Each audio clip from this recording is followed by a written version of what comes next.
31 तारीख को घटना हो गई। अरे प्याज फोड़ने वालों का कोई नुकसान नहीं हुआ, 400 बच्चे जेल में चले गए। इस बात को समझ लीजिए आप सब, उनका भविष्य खराब हो गया। उस प्याज फोड़ने वाले विधायक का कुछ नहीं बिगड़ा, उसका बिगाड़ने का काम आप सबको करना है।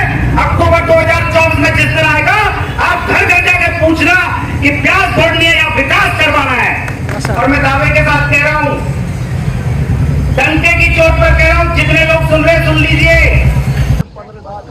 मैंने उनको बताया कि 9 तारीख को माननीय मुख्यमंत्री जी आ रहे हैं राजा हसन खां के कार्यक्रम में, आप सबकी जानकारी में होगी। ऐसा क्या हुआ 5 साल में कि पाकिस्तान में रहने के बाद वो सब लोग यहाँ आ गए। तो अलग अलग लोग उसमें लिखते हैं, अलग अलग लोग अपनी कहानियां सुनाते हैं कि वहाँ काला पहाड़ नहीं दिखा, वहाँ वो तहजीब नहीं मिली, वहाँ ऐसे लोग नहीं मिले, वो सांझी विरासत नहीं मिली, वो राजा हसन का नहीं मिला, वो दादा पहाड़ नहीं मिला। ऐसे सब लोग वहाँ गुम थे, इसलिए वहाँ से वो लोग आ गए। ऐसे वतन प्रस्त की धरती को मैं प्रणाम करता हूँ और मैं आजाद भाई का बहुत स्वागत करता हूँ। मैं जब आया था, मेरा पहला परिचय लगभग 3 महीने पहले, 2-3 महीने पहले, वो मेरे बिरादरी के दोस्त हैं, उन्होंने मेरे कान में डाला कि एक साथी हैं और वो डिप्टी स्पीकर रहे। मैं जानता नहीं था ये सच्चाई है। उन्होंने कहा कि भाई वो आना चाहते हैं, तो मैंने सीएम साहब को एक SMS एक लिखा कि ऐसे ऐसे हमारे पूर्व डिप्टी साहब आना चाहते हैं। तो सीएम साहब ने बुलाया, एटलीस्ट आप शामिल हो गए। सर मैं एक चीज जरूर कहूंगा कि भारतीय जनता पार्टी एक ऐसी पार्टी, एक राष्ट्रभक्तों की पार्टी है।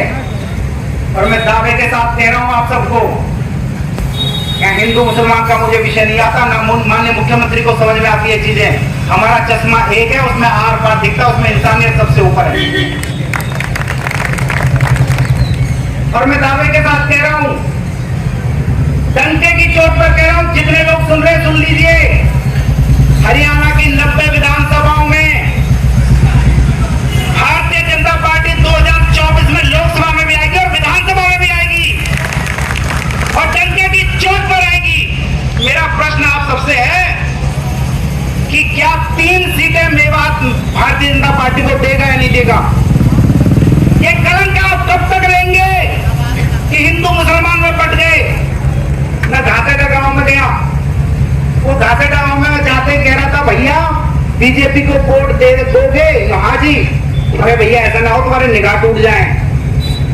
ये पिछले साल चला और मैं आप सबको पुकार रहा हूं, मैं आप सबको गुस्सा हूं कि ऐसा कौन सी बात थी 31 तारीख को घटना हो गई। अरे प्याज फोड़ने वालों का कोई नुकसान नहीं हुआ, 400 बच्चे जेल में चले गए। इस बात को समझ लीजिए आप सब, उनका भविष्य खराब हो गया। उस प्याज फोड़ने वाले विधायक का कुछ नहीं बिगड़ा, उसका बिगाड़ने का काम आप सबको करना है। अक्टूबर 2024 में जिस दिन आएगा, आप घर घर जाके पूछना कि प्याज फोड़नी है या विकास करवाना है। ये आप सबको तय करना है। नरेंद्र मोदी ने, आप नरेंद्र मोदी को एंटी मोदी कहते हो, एंटी मुस्लिम विरोधी कहते हो। अरे उसका शुक्र मानिए, यदि मुंबई दिल्ली हाईवे में यदि कट मिला, और मैं दावे के साथ कह रहा हूं, डंके की चोट पर कह रहा हूं आप सबको, यदि भारत के इतिहास में, मेवात के इतिहास में यदि सबसे ज्यादा विकास किसी ने किया है तो सिर्फ प्रधानमंत्री नरेंद्र मोदी और माननीय मुख्यमंत्री श्री मनोहर लाल जी हैं। अरे आप सबने नहीं मांगा। मैं भी भाई को एक बात कह रहा था, डिप्टी साहब को, मैं आया, उन्होंने चाय पी, मैंने उनको बताया कि 9 तारीख को माननीय मुख्यमंत्री जी आ रहे हैं राजा हसन खां के कार्यक्रम में। मैं आपको दिल से सलाम करता हूं सर।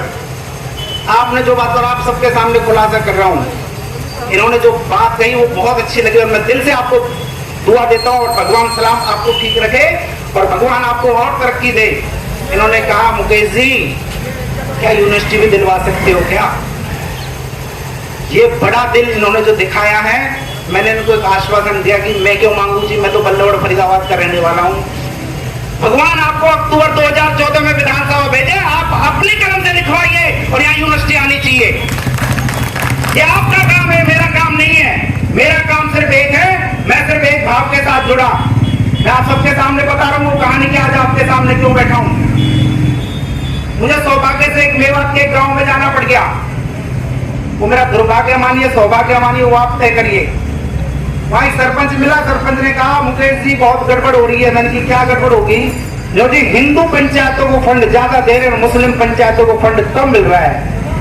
मैंने कहा ऐसा हो नहीं सकता, लेकिन हुआ है तो मैं चेक करवाता हूँ। मैंने 2 मिनट बाद ही डी साहब को फोन किया, उन्होंने मुझे सारा रिपोर्ट भेजा। मैंने उसको कहा कि सरपंच साहब आपकी जो जनसंख्या है 2031 के अनुसार 11 के अनुसार 1550 है, बीपीआईडी के अनुसार 1800 है, और भैया 1,54,554 इंटू 4 यानी लगभग 5 लाख रुपए इस साल आपके आए हैं। छोटा सा गांव है। जी सर। मन की तीसरी बात सुन ले कि तूने कौन सी गली खा गया और कौन सी गली नहीं बनाई तूने, वो मैं तुझे बताने वाला हूं। तो वो कहता है सर अब मत बताओ। तो वो हिंदू मुसलमान चला गया। ये हिंदू मुसलमान नहीं है। तो हमारे गांव में एक बंगला है, अंधेरे में रहता है। वहाँ जब हम छोटे छोटे थे तो कहते थे भाई वहां मत जाओ। तो जी वहां क्यों न जाए? तो जी ये भूत बंगला है। तो हम थोड़ा गए वहां, देखा भूत बंगला है क्या? भूत बंगला नहीं, तो वहां सुल्पा पीने थे। तो निश्चित रूप से आप समझ लीजिए कि मेवात को भूत बंगला बना दिया इन कांग्रेसियों।